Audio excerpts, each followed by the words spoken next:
Hello বন্ধুরা, কেমন আছেন আপনারা সবাই? আশা করি ভালো আছেন। আমার ভিডিওগুলো শ্যুট হয় রাত 12টার পর, তো মাঝে মধ্যে ভিডিও দিতে পারি না, কারণ ব্যস্ত থাকি খুব। আর নেক্সট ভিডিও এখানে আসছে অ্যাবাউট বল্ডনেস। আপনারা আধ্যাত্মিকভাবে জানতে পারবেন যে কোনো মানুষের মাথায় টাক কেন পড়ে যায়, তার কী কী পাপ থাকে যার কারণে তাকে এতটা কুৎসিত ভগবান বানিয়ে দেয়।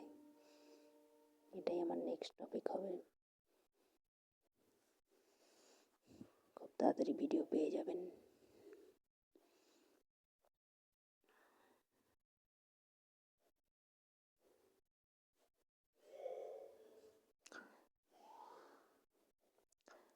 ভিডিওতে আপনারা এটাও জানতে পারবেন যে তার পূর্বজন্মে কী কী খারাপ কর্মের জন্য ভগবান তাকে এই জন্মে কুৎসিত বানিয়েছে, আর কোন গ্রহের জন্য তার এরকম চেহারা কুৎসিত, এটাও জানতে পারবেন।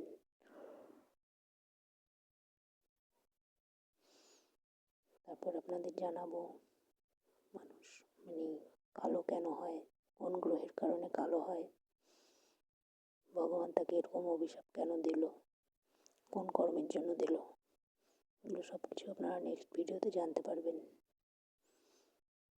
ঠিক আছে? একটা মানুষের এইজের থেকে তাকে অনেক বেশি এজের কেন মনে হয়, কী কারণ থাকে গ্রহগত, তার কোন পাপের জন্য এরকম হয়, এগুলো সব কিছু আপনারা নেক্সট ভিডিওতে জানতে পারবেন। আমি তো এরকমও মানুষ দেখেছি,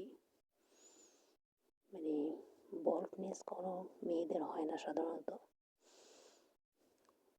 আমি আমার আজ পর্যন্ত লাইফে মাত্র 2জন মেয়েকে টাক মাথা দেখেছি। ঠিক আছে? তো ওটাকে আমি ধরবো না, যেটা বেশি সংখ্যক হয় সেটাকেই আমি কাউন্ট করব। বল্ডনেস বা টাক মাথা সাধারণত ছেলেদেরই হয়, আর সেটাও সেরকমই ছেলেদের, পাপী ছেলেদের, যাদের কর্ম পূর্বজন্মে খারাপ ছিল। সবার হয় না। ছেলে বলেই যে সবার মাথায়